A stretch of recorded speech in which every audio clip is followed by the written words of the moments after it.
Yep.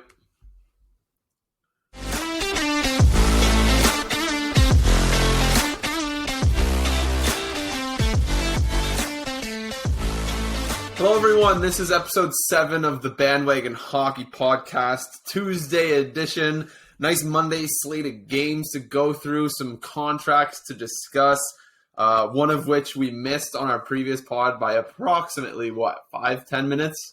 It might have even happened while we were still live. I just didn't see it till like 2 seconds after we got off. True. Pretty sure we signed off and I got a text from Ryan said, LOL, Horvat just dropped. And I was like, what?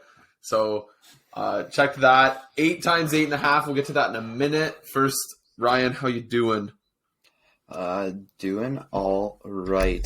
It's early in the week, so still feeling a little bit sluggish, but we got some bigger hockey news now. That weekly early week slug. Oh my god, man, it's brutal. And then once you get to the end of the week, you're like, oh man, I did so much work this week. I'm so excited for the weekend. And you just fluff off that work. Especially fresh out of a long weekend. I'm just like, oh man. Wait, why'd you have a long weekend? Because, like, Dalhousie randomly has a holiday of their own, and it was on Friday, so I had a surprise long weekend off, so it was great. But like now, it's. Wait, so you just like didn't know? Did you go to anything on Friday? Not knowing. No, I went to work on Thursday, not knowing, and then like I heard a couple people talk about it, and then I was like, "Oh, so since your work is through Dalhousie, you ended up having Friday off?" Yeah. Damn! So you found out about it on Thursday. Yeah, so I had a surprise long weekend, but now work is back and it is what it is. That's killer. What's the holiday for? Like, what do they call it? It's Monroe Day. It's for like a really big past donor to the school or something like that. I didn't look up the whole history, but that's wild. Some guy donated a bunch of money to the school and got a holiday. Yeah, he literally got a holiday. The school shuts down. That's insane. That's good. That's cool. Surprise long weekends don't happen often, so you better cherish them as they come.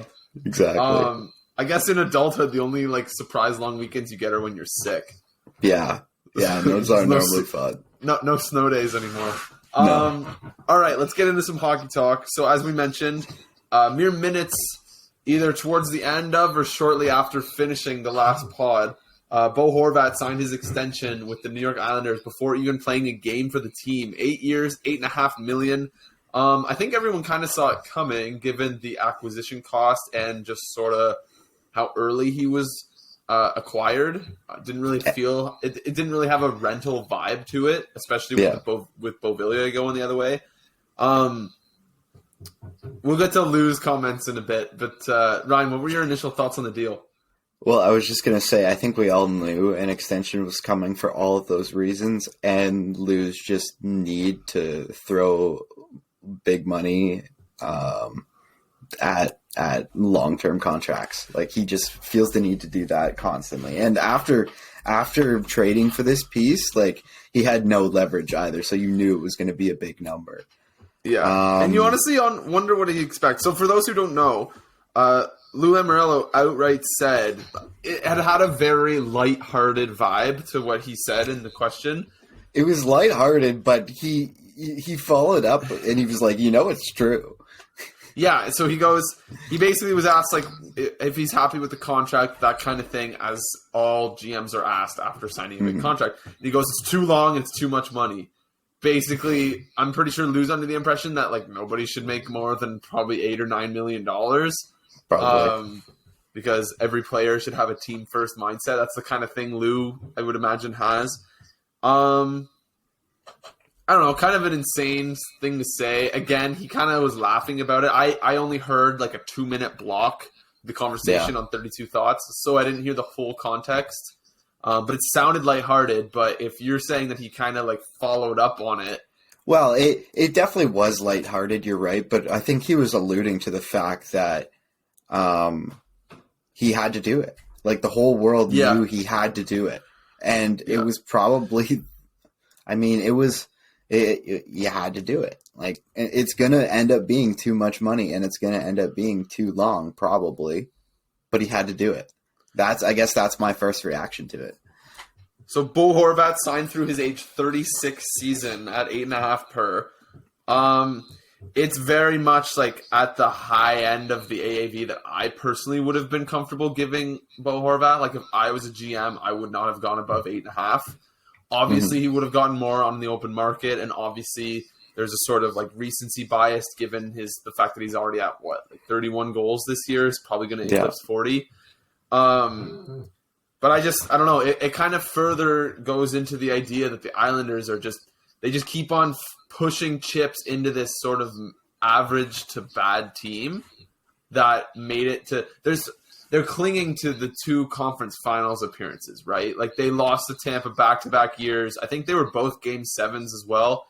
And the argument can be made that the Islanders win both those Stanley Cups if they get through those game 7s where they don't get Vasilevsky. Didn't Vasilevsky put up shutouts in both of those game 7s? Didn't Vasilevsky have he did 4 or 5 straight game 7s with a shutout? He did. Yeah, that's insane. Absurd. Well, I know this because I have a Tampa fan in my life, and he just refused to let us live that down. So yeah, he did. So Vasilevsky shuts out the Islanders back-to-back years in game 7s. One of those was a 1-0 game. I distinctly remember that game. And but basically the Islanders sort of like are clinging to that. And now last year they have a dud year. They missed the playoffs by 20 points. This year they're well back of the playoffs. Are they well back or are they out by points? Yeah. Okay, so they're tied with Pittsburgh, but Pittsburgh has 4 games in hand. So their pace is probably, let's say they're probably 5 points back to be sort of on the cautious side. We'll say 6. Yeah. I think 5. Okay, like whatever. Islanders are 5 or 6 points back in terms of points percentage. And they just invested even further into this team. So they traded their first-round pick.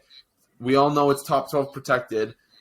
Even if it doesn't get protected, it will convey next year in a year where the Islanders could potentially be even worse, given the fact that they'll be another year older. It's an old roster, and they don't have a lot of options to improve this team going forward. Yep. And they're now locked into a core, essentially. Well, no, they are locked into a core of Matthew Barzal until...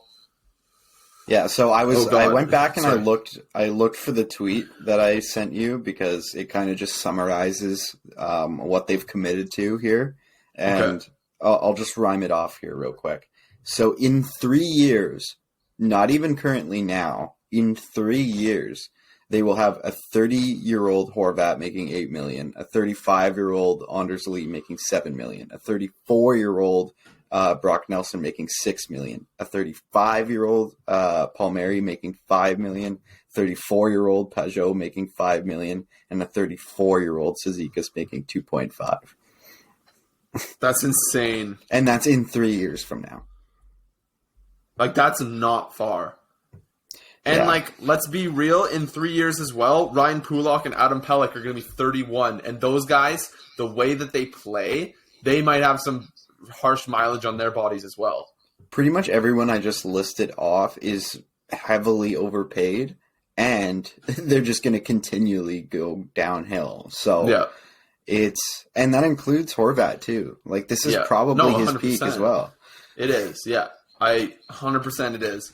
It's a typical sort of like pending free agent contract year for Bo Horvat. But the thing that's the wildest thing about that is you're saying like in 3 years, all these guys, like you can stomach that if they're worth it now. Like they're not worth it now. They're not. Just imagine what it's going to be in 3 years. The only guy on that list that's actually worth it is Matthew Barzal. And even then, having him as your best player making 9.15 is not a recipe for success. That is a second-line center on an elite team. And I think Barzal was excluded from that tweet for a reason. Like he's the only one making what he should be making, essentially. Him and the 3 defensemen are the outliers. Yeah. Like the entire forward core is they're just not good. Barzal, their defense, and obviously Sorokin is incredible pieces that you want to start with. It's the rest of their forward core, man. That's just it's brutal accessory pieces. And what's crazy making too way is too much. What's insane, what's even more wild is that Sorokin's a free agent after next season. Yeah. Like, you're telling me that guy's not asking for Vasilevsky money? No, he should. Like if his number doesn't start with a 9 or higher, like he's doing something wrong. Yeah. Yeah, I don't. It's actually just thinking about this now. I'm pretty sure Shesterkin probably has only 2 or 3 years left on his deal. So, like, come 2 or 3 years from now, we're gonna have 4 of the top 5 goalies, assuming Carey Price is like still sort of making money from the NHL and not fully retired. 4 of the top 5 goalies at least are gonna be are gonna be Russian, the highest paid goalies. It's gonna be I was just thinking Sorokin, Shesterkin, and Bobrovsky. Yeah. I was just thinking about this in general the other day, how like Russians have just completely taken over the goaltending position. Oh, it's insane. And then they've got Yaroslav Askarov coming up. Yeah. I think there's another one too. I'm forgetting, but I'm pretty sure there's another one too. Probably. But they've got a monopoly on the goaltending right now. It's actually wild. We talk about the Islanders so much, and I don't want to like go too far into it because like this is a team I want to succeed. Like I want big market teams to do well because I want the salary cap to go up. I want the NHL to succeid. And by all accounts too, the Islanders fan base is one of the best out there. Oh yeah, and they've got the new rink. Do you remember watching those like a couple of years ago? So you should remember, but like, not that it was a long time ago, but like the fans at their games. Yeah. Like it's just insane. Like they did just really great crowds all the time. Yeah. And now it looks like they're sort of it.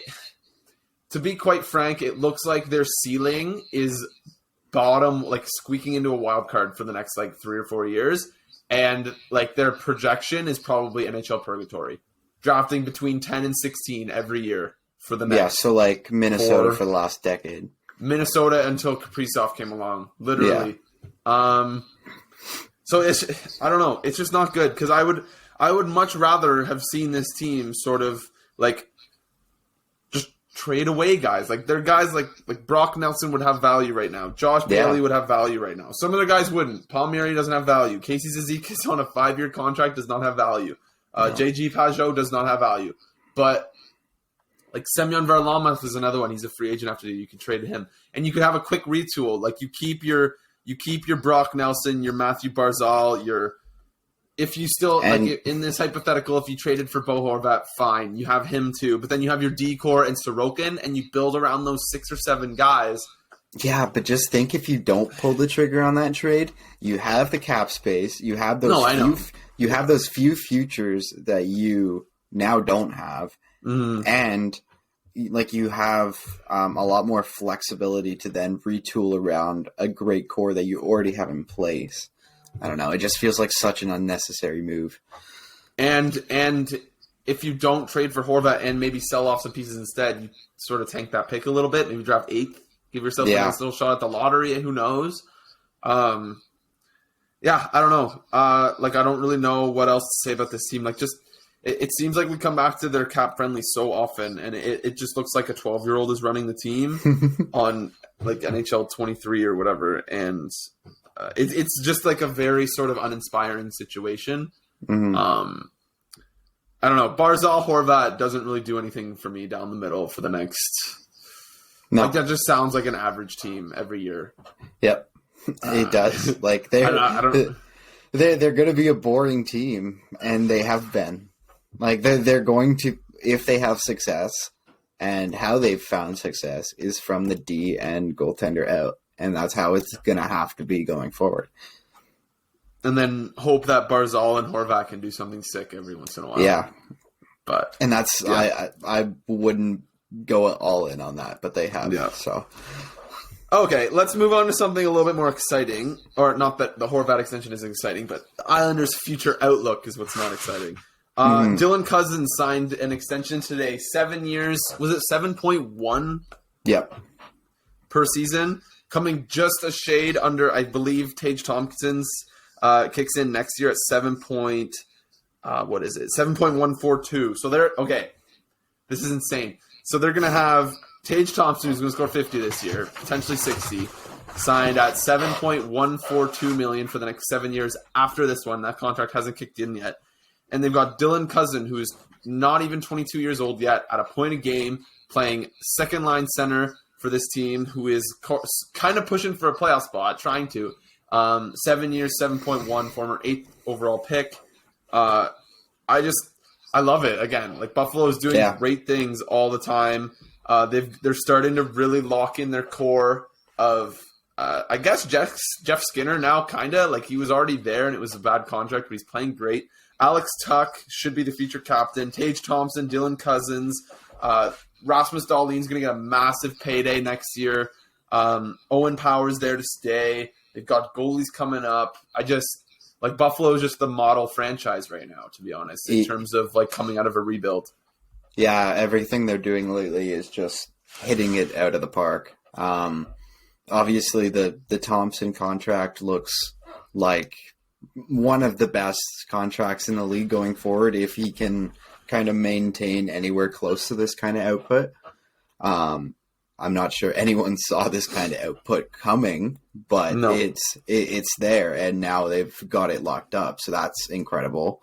By all accounts, Dylan Cozens looks like he's going to be a stud, so this looks like it's going to be another great contract, and those two down the middle, those are normally some of your biggest contracts, is locking up your star centerman, and they've got them both on a really good deals, and the cap hasn't even jumped yet. So they're gonna have a lot of room to play with here going forward. It's wild too, because this isn't even like sort of factoring in some of the guys that they still have coming up. Like they've got Devin Levi lighting up the NCAA. Mm-hmm. Jack Quinn, who's sort of dipping his toe into the water. He was, I think, a 9th overall pick. Yeah. Peterka looks sick too. Peterka looks awesome. Like they're gonna have these guys on their ELCs for the next few years, while these sort of newer, bigger contracts are gonna be kicking in. So they've got like depth in terms of their prospect system, sort of coming up underneath these guys that were drafted sort of in the shitty Eichel years, right? Like Cozens was 2019. Who else? Jack Quinn, I think, was 2020. So like they still had Eichel in these years. So like these guys, like the fruits are now sort of coming from those shitty years with Eichel, and then you turned Eichel into some awesome pieces, and now it's all sort of like coming together. Tage Thompson also, like, again, was acquired during the shitty Eichel years when you had to trade Ryan O'Reilly. And so all this is sort of coming together towards this really fun, exciting team that scores so many goals.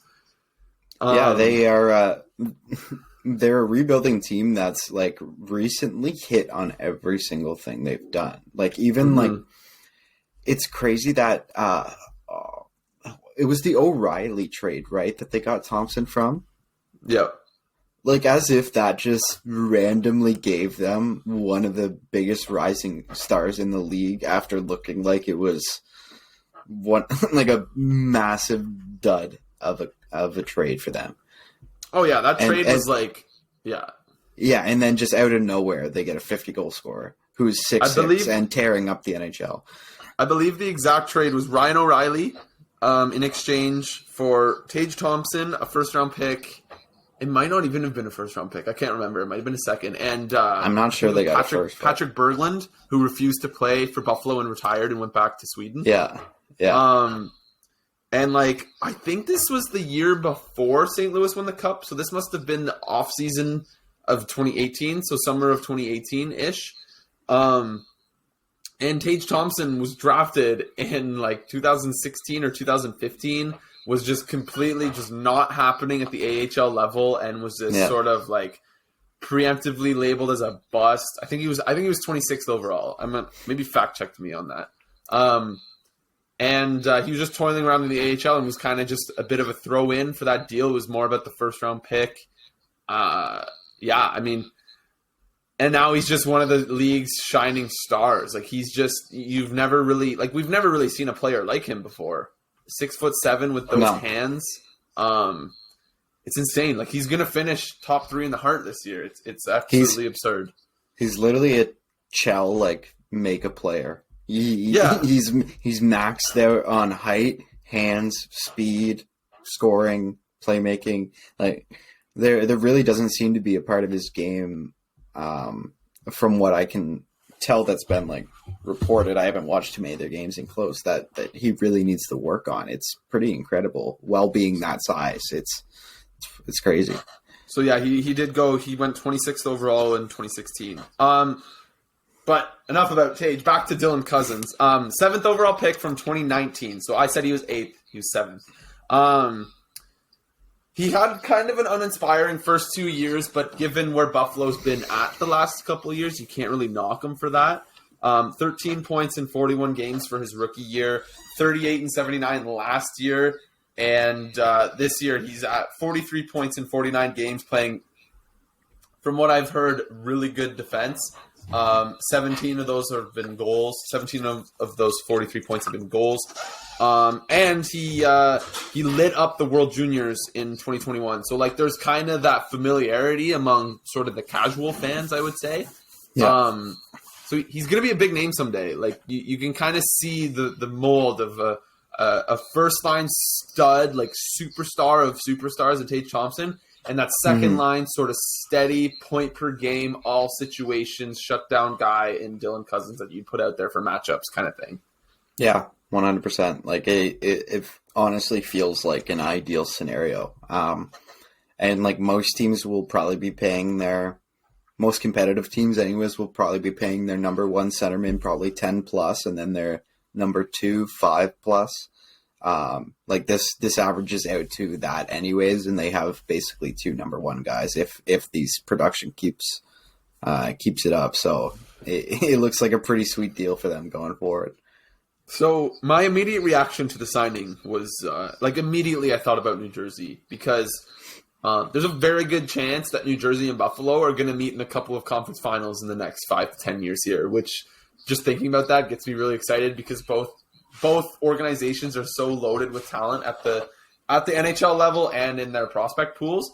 It's actually wild how similar sort of they are in terms of that right now. But anyway, but the reason I thought of New Jersey was because New Jersey has a similar setup with their sort of top 2 line centers. Obviously, the first line center being Tage Thompson in Buffalo and Jack Hughes in New Jersey. You couldn't draw up 2 more dissimilar players in terms of physical sort of appearance, but in terms of play style, both guys score a shit ton of goals, are flashy as hell, and score a ton of points. And Tage is making 7.14, Jack Hughes is making 8, so that kind of works out in that sense. And then your second line center, sort of like more under the radar, point a game, could maybe rack up some Selke votes at some point in their career. Dylan Cozens and Hughes Hischier, one making 7.1 and the other making 7.25. So I ask you, Mr. Ryan Hindman, that of Dalhousie University, which duo would you like going forward for the next 8 years? Well, I'm going to stall here for a second and just pull up New Jersey's cap friendly, because I'm not sure what Hischier makes off the top of my head. He makes 7.25. That's what I knew it was in the 7s, but I'm going Hughes and Hischier as of now. I love it. I don't know if I have a good reasoning for that. I think it's just a little bit more, probably just a little bit more proof, I guess, if that's the right word. Like, Hughes has kind of done this for a few years now. Just this is the first year he's been healthy to really put up the points consistently. So we kind of knew this is what he was going to be. Thompson, we knew he was a good player, but I don't think we knew he was going to be a 50 goal scorer. So I think there's just a little bit more security in that sense. And probably the same thing with Hischier too. Like, I never saw him as a flashy guy, but his numbers are consistent. And like you said, he's incredibly well defensive. Like he plays well defensively. So I don't know. I think I would rather those two at the moment, but it could very well change.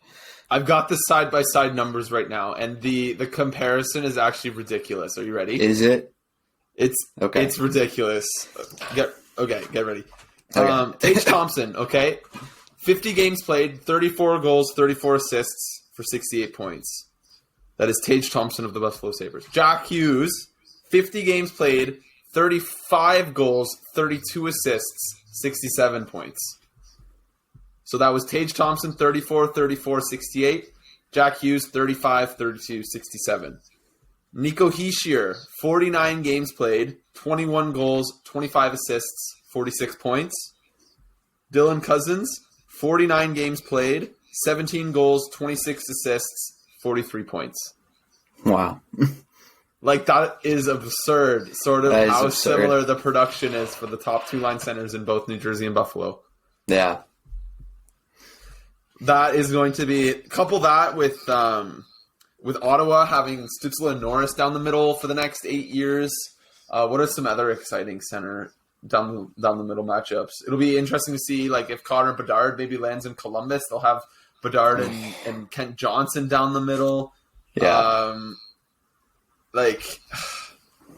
Man, that is sick. That is sick. Thinking about sort of like what some of these teams have for the next little while. Yeah, sorry. That comparison between Buffalo and New Jersey's got me all giddy right now. I don't really know. It's so cool. Those are so close, considering too that Thompson is older than Hughes, right? Yeah, and then a few years. And then Hischier's older than Cozens, though, right?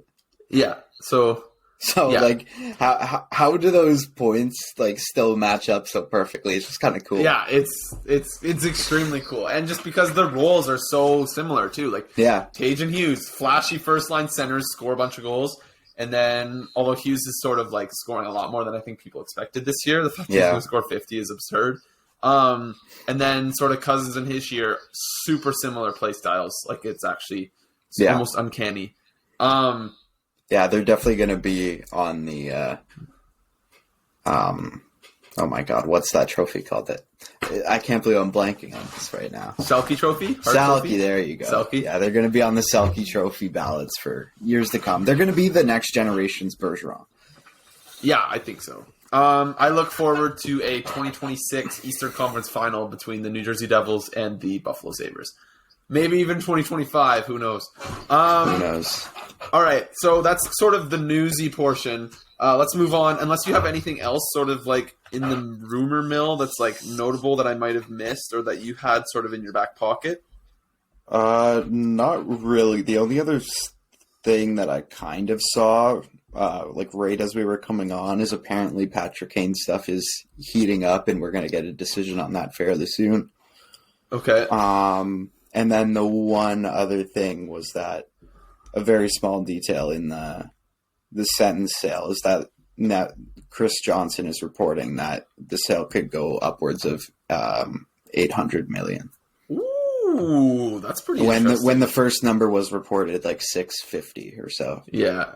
So it's interesting. Damn, that is and interesting. Melnick originally bought the team for $93 million in 2003. That's absurd. Yeah. Sort of. Okay, so just sort of circling back to that Patrick Kane point, I'm really coming around to the idea that they should shut him down for the year, sign him to a 1-year deal, and trade him next year. I think they should too. He is extremely not healthy. He's barely even been a difference maker this year. He only has scored 9 goals. He's at 34 points. Again, he's on Chicago, so maybe just take that into consideration. But from everything I've seen and everything I've read, he's just not himself this year. And he's just sort of sticking it out so that Chicago can trade him. I think it would be better served for him and the Blackhawks if he just got healthy and trade him next year at a more affordable cap hit. Like, if he comes back 1 year, $6 million, you could trade him at a $3 million cap hit with retention next year. He would have a lot more time to come to terms with this and, like, 1, get healthy, 2, like, I know people will say he's had a lot of time to process this, but from all accounts, it kind of seems like he's still having a little bit of hard time coming to terms that this is coming to an end. So have another year for him to get everything in order. And like you said, I didn't even think of the cap hit thing too. That I feel like that would be genius for both sides too. Yeah, I think like it's a win-win for everybody because like you don't want to sell because like right now like Patrick Kane, the only way I see him getting acquired for a first-round pick is because of his name. Like, he's not playing at a first-round pick player right now. Not even close. Like especially with the cap hit you have to acquire. Like, it's that is absurd. You either have to loop in a third team or send players back because he makes 10.5 and Chicago can only retain 5.25 of that. At bare minimum, you're bringing in 2.5. Yeah, exactly. And While paying a third team to do so. Is he even worth that right now? No, I don't think so. That's the thing. So go get healthy, come back, mentor Connor Bedard for 6 months, and then pack your bags for wherever next year, the next contender for, I don't know, first round pick at a $3 million cap hit or something. It'd be probably best for everyone. All right, let's talk about last night's games a little bit. A couple of doozies. So we have the Battle of Florida. Florida just absolutely drubbing the Tampa Bay Lightning 7-1. Matthew Tkachuk put up 5 points last night. I think it was 2 goals, 3 assists. Yes, it was. Yeah. And shout out to you for the pick on our pick of the day there. I was all ready to go Tampa, and this man's like, nah, go Florida. I got a bit of a feeling about Florida. Like they've caught a lot of shit this year just because, you know, they won the President's Trophy last year, barn burner hockey, and this year they're just barely being able, like they're just barely keeping their head above water. Like the math is not good at all for them to make the playoffs. No. But it's actually worse than the Islanders to make the playoffs as of right now. But something about sort of the players that they have, like you've got Matthew Tkachuk, Alexander Barkov, you've got Carter Verhaeghe, Sam Bennett, Sam Reinhart, Aaron Ekblad. Like you've got so many more difference makers than the Islanders have. I could see a Florida situation where they sneak in. It's just the goaltending, man, has been so bad. Like they're having to rely on this Lyon guy. Like I don't even. Well, he just got sent back down, so I'm assuming they're both healthy now. But that doesn't even mean that it's not even a good thing because they're both not good. You're right. So it's just tough. Like giving Spencer Knight $4.5 per year for 3 years to be the backup to a $10 million like pylon is crazy. I don't know why they did that. I believe the discourse over the summer was that like Ottinger got however much he got, 3 years, 4 point something. And so like Spencer Knight wanted that as a comparable, but like Ottinger's the starter and like almost stole a series from Calgary, who was supposed to win the cup contender. Spencer Knight hasn't done anything sort of as a backup in his NHL career so far. So it's just weird. But did you know that Barkov got no points last night? Really? Yeah. He's having a down year, which is like still an 85 to 90 point pace, but he just hasn't really. Back to Florida struggling a bit this year too. Like Ekblad was hurt again, and outside of him, their defense is very light. You have Brandon Montour on your team, sir. I will tolerate 0 slander. Okay, he did a decent job at putting up points for them. Well, decent? Okay, he's done a good job this year putting up points for them. But like outside of those two, look at their defense. There's some numbers on that back end that are beefed up because of the extra minutes. Like Gustav Forsling has 30 points. I don't buy that. Same with Montour. Yeah, Montour's going to put up 60 points this year. No one sees Brandon Montour. And I think even earlier in the year too, they may have even had another injury or two. And because I remember looking at it at one point, and I was like, who the hell is playing defense for the Florida Panthers? Yeah, it's crazy. Basically, like a moment like you had watching the Habs the other night. Yeah, I swear there was one day I checked their lines. I was like, and when Ekblad was hurt, and I was just like, who the hell is playing defense for them? But like the thing that I find most confusing though is that no, I won't say confusing, but I think that this team was due for a setback no matter what. Like. If you look at the players that they traded for Tkachuk, like they have combined been worse than Matthew Tkachuk. Yeah. Like Mackenzie Weegar, God bless him. He's a great defenseman. He's not doing anything in Calgary right now. Jonathan Huberdeau is at 33 points this season. That's less than half than what Matthew Tkachuk is at. Yeah, Matthew Tkachuk is not the problem. He's having an incredible year. But I think people knock the fact that Florida got rid of all their depth this offseason. When in reality, all they did was condense some of their talent for a guy who's literally more talented than the sum of those players. And I just think that Florida was due for regression no matter what because they got a billion career years out of the roster last year. And like I don't think anyone's knocking the Tkachuk trade. I think people are knocking the fact that they didn't replace that depth or something. But I don't know, dude. Like if this is a sort of like I hope this is a 1-year setback for them because again, they have no picks. But like their core is right there with some of the best cores in the NHL. And I just don't think you trade that for anything. Honestly, if they can go get one more defenseman, that's not even terrible. But like right now, their bottom 3 defensemen are Mark Stahl, Radko Gudas, and Josh Mahara. Like who? Do you know who that person is? No, I don't. No, okay. I didn't think so. So you need at least one more guy in there. At least one more guy. Josh Mahura played 4 years with Anaheim. Oh, wait, no, that was very, periodic. He's got 50 career games before being in Anaheim. Wonderful. 80. So 80 games in 4 years with the Anaheim Ducks. Okay, so he's a guy. Josh. He's a guy. But they're just filled with guys, right? Like, what? Let's go. Their bottom 6. Have you looked at their bottom 6 recently? It's bad. It's very bad. I also forgot that they had 2 Stahl brothers at the moment. Yeah, they do. It's funny. Did you see the thing where it showed? I forget if it was Matthew or Brady or both, but they basically were talking about how when they were at Keith's sort of All-Star game a while back, both those Stahl brothers were there. Yeah. And they got pictures with them. It was probably in 2012 or something when Eric would have been with the Hurricanes and Mark would have been with the Rangers. Because I remember Mark Stahl made one All-Star game. I don't remember when. But, they were both there. And so they must have gotten pictures with them. And now they're on the same team. Yeah. It's very cool stuff. But, yeah, so just looking at, so Florida still has – they still have Anthony Duclair on LTIR. They've got Patrick Hornqvist on LTIR. Hornqvist on LTIR is not necessarily a bad thing. They've got $5 million in dead cap this year from Keith Yandel buyout. That drops down to 1 next year. So that's $4 million in cap relief.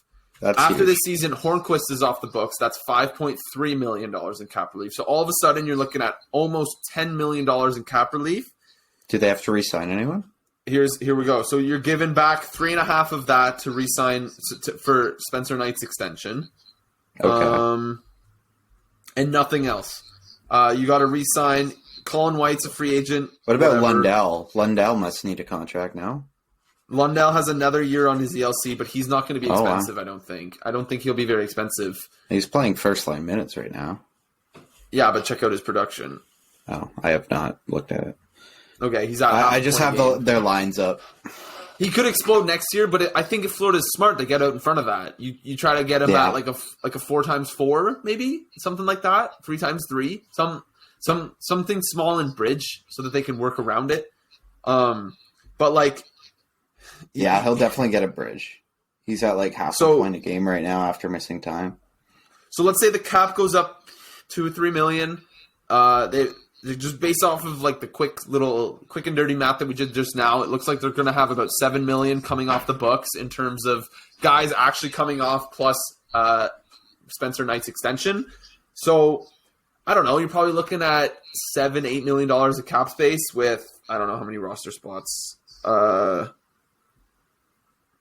Their D has to be a priority. It's tough. Florida's not in a good spot. They are objectively not in a good spot. But it's tough to because I'm sort of losing my ability to speak right now because I don't know what I want to say. I just know that Colorado is sort of coming into a phase where they're going to have a similar roster to Florida. They're going to have all these stars making $9, $10, $12.6 million and then nothing else. And the only thing is that Florida's already there, but they just haven't won anything. Last year was the year. You got to make it work, and Tampa's the perfect example of that. They keep making it work. Yeah, and the reason Tampa works, made it work. The reason Tampa works is because they're not paying Sam Bennett 4.4. They're not paying Carter Verhaeghe 4.16. Honestly, Sam Reinhart at 6.5 is just a luxury that the Panthers can't afford. Like I'm not saying those are bad contracts. Those are legitimately good contracts, not for the Florida Panthers. The Florida Panthers need to have their 5 stars, one of which is unfortunately Sergei Bobrovsky, and then fill out the rest of the roster. Follow what the Leafs are doing. Follow what Tampa's doing. Learn from them. You can't have these middling contracts when you're in a position that they are. Yeah, it's because Tampa trades first-round picks for 2 cheap years of Brandon Hagel, and Florida trades first-round picks for... Who was the stupid first-round pick for last year? Ben Sherratt as a rental. As a rental. And Claude Giroux. Yes. Florida was getting so much praise last year for going all in, trading a first for Sherratt, which could be extremely terrible for them this year, and a first for Claude Giroux, who, probably shouldn't have been worth a first-round pick as a rental. I'm sorry. If you are able to re-sign him, maybe. But that being said, does this Florida team want Claude Giroux making $5.5, $6 million on their team? No. So, while Florida made the big moves, they got all the big names at the deadline. Tampa went and traded 2 first-round picks for Brandon Hagel. Meanwhile, the picks that Tampa traded didn't include last year, so they were able to add a prospect at the bottom of the first round who will likely replace Brandon Hagel in 2 years. Tampa just operates differently. They just operate differently, and teams just haven't figured it out. Well, they see a cheap player who's clearly underpaid, and they see that as a crazy good asset. Most teams don't. They see the value in the cap savings. Yeah, literally. I think the way Tampa and the cap operates, security. Cap security is huge too. People talk a lot about cap hits and plan. Sure, yeah, but long-term planning too. Having 2 years of Brandon Hagel is incredible. Is way more valuable than one push of Claude Giroux. Yeah, no matter how much better Claude Giroux is than Hagel, which he arguably barely is. Yeah, Brandon Hagel's a sick player. But so let's think about it this way. This is how Tampa Bay approaches things. I would say that Sam Bennett and Brandon Hagel are extremely similar players. Brandon Hagel makes $1.5 million. Sam Bennett makes 4.4. So last year at the deadline, when Tampa goes and acquires Brandon Hagel, they trade 2 first-round picks in exchange for Hagel, 2 fourth-round picks, along with their first. They traded two roster players, Boris Kachuk and Taylor Radish. But that doesn't matter. Tampa, first of all, I think we discussed this when the trade happened. The value of those Tampa first-round picks versus the value of what will be the Chicago fourth-round picks is I'm pretty sure is the difference between, I forget what it was. It was the difference between the 23rd overall pick and the 26th overall pick. It was even less than that. It was here's what it was. It was the value of a 6th-round pick. It was the equivalent of trading away a 6th-round pick. The drop in value from the late first to an early 4th was the equivalent to a 6th-rounder. Something like that in terms of draft pick projection value and stuff. So all of a sudden you're downgrading those 2 draft picks, which isn't that much of a downgrade, especially given Tampa's drafting history. You're trading those 2 first-round picks, one of which you can think of as getting Brandon Hagel, another of which is the cheapness in order to go get a different player. Right? Yep. The cheaper player allows you to get other players, and I just don't think GMs think of it that way. They don't think of it that way. They absolutely do not, and it's what makes NHL GMs probably some of the stupidest out of the major sports. But they continue to happen, and not a lot of teams are innovating. So there's obviously the odd sort of outlier, but I would say on average, NHL GMs are the worst in sports, in North American sports. Probably. Just the same mistakes keep being made. But you can see what Florida's trying to do, right? They're trying to build this sick core of 4, 5, 6 players and complement them. They're just not complementing them properly because they've got these solid sort of mid-tier players that you just can't afford to have on a team that has so much money. Yeah, and they're not even getting they're not even getting to be able to take advantage of being a Florida team. No, like they're not getting people to take discounts because they have a tax haven. Yeah, which Tampa does. Tampa gets their players on good contracts. Yeah, and Toronto does too. Toronto does just because it's such a great franchise and they have all the best facilities. Like Mark Giordano, 2 years at $0.8 million. Are you kidding me? That is the kind of stuff that Florida should be going after. Instead, they're giving PTOs to Eric Stahl and having him play for them, and Chris Tierney making and signing minimum. Chris Tierney to come up from your AHL team. It's just those are the things that you just can't do. You gotta get better players, and I would even argue that I'm betting there's better players outside of the NHL right now that don't have contracts. Mm-hmm. Oh, for sure. I think not Tampa. Florida needs to take a little bit of a haircut in terms of those mid-tier salaries, because when you're following this Tampa, Toronto, what other teams? Colorado soon, not yet. This sort of mold with having your elite players be paid appropriately, you gotta find the value at the bottom, and in order to do that, you can't have guys mucking up the middle, making $5-6 million. But so I've been meaning to get that off my chest for a little while. I think I had a lot in sort of that I wanted to get out about the Florida Panthers. Oops. So the power play goal and all. Sorry, I accidentally clicked the video for on Cap Friendly. They have little sort of video ads. I accidentally clicked it. It was someone. Hey, no free ads. No, no free ads. Okay, we went really long on the Florida game. Calgary, New York. We'll probably wrap up talking about this game. Elliot Friedman tweeted out saying "Game of the Year." Watched the recap earlier today. Some really wild goals. Hedl on the breakaway was sick. Toffoli on the power play was really nice. Lafreniere in overtime was pretty hectic and wild. From what you saw, Ryan, which was also sort of the game recap earlier today, do you think there's any validity to the Elliot Friedman Game of the Year take? Not that we watch as much as Elliot Friedman does, but... Yeah, I would definitely have to sit down and watch it a little bit more closely from what I just did, but... I think we definitely saw the hit of the year, from Trouba on Kadri. So that was pretty electric, and then the immediate fight afterwards was probably some of the most. I don't know. It's fun to see that shit in hockey. Where are you on that spectrum? Not that I don't love it, but it's exciting. You like that? You know what I mean? You like the fight. What are your thoughts on having to fight after making a clean, good hit?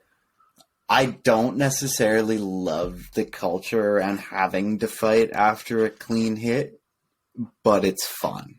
It is fun. It's fun. And because otherwise there'd be no fights in the sport. And if you do it, you give the instigator, which they did last night. I like that. Okay, I don't mind.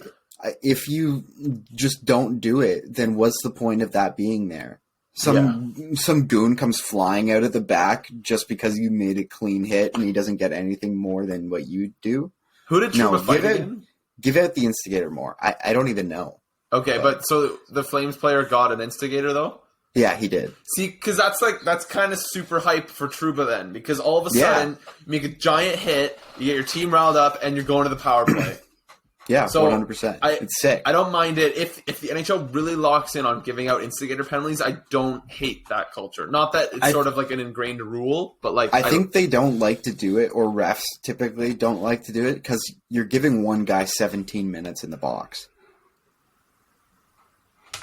You get 10 minutes for a instigator? You get 10. 10 plus the 2? 5 and a 2, yeah. What is the 10 because it's considered a misconduct to instigate? You get an extra 10 and a 2 on top of the fight. Get rid of that. Yeah, you should. I think so. I think get rid of that. I think that's dumb. I think that's clearly why refs don't like giving it out. Yeah, no, I would sort of feel the same way. You're taking a guy out of the game for a third of the game. I agree. Get rid of that, but I would keep the 2. Get rid of the 10 for instigating. Are you kidding me? That's stupid. Yeah. Yeah, I don't know. Again, I haven't watched enough teams. I'm really going to start locking in now that we're sort of coming down to home stretch. I find that sort of trying to watch too much hockey too early in the year causes burnout. So now that sort of like February starting to hit, especially come March, you really start ramping up. I will be anyway. Yeah. My hockey intake, and so I guess we'll see. Even with just trade deadline around the corner, that gets me going. That's when I really start picking up coverage again. And like when the day comes around, I always used to stay home as a kid to watch it. Me too. I'm sure I'll do all in my power to get coverage at work or school or wherever I am on the day of this year too. But I think just those big days on the hockey schedule kind of get the excitement coming back. For sure. But yeah, I would also say that like the game itself, it gets the MSG bump. Any game played at Madison Square Garden with that crowd, that goal song, something about I don't know, like is it the lighting? Something about MSG just like makes the game better, and it's always fun watching games at New York Rangers. But anywho, okay, creeping up on an hour here. Ryan, do you have anything else to contribute to the pod? Anything else on your brain that you'd like to discuss? I think that will be all for today. That's it. That's all. Alrighty. That'll do it then for this 7th episode of the Bandwagon Hockey Podcast. Ryan has played the outro, which means we are officially closing out episode 7. Catch you on Sunday when we recap some of Saturday's games and the week that was on episode 8.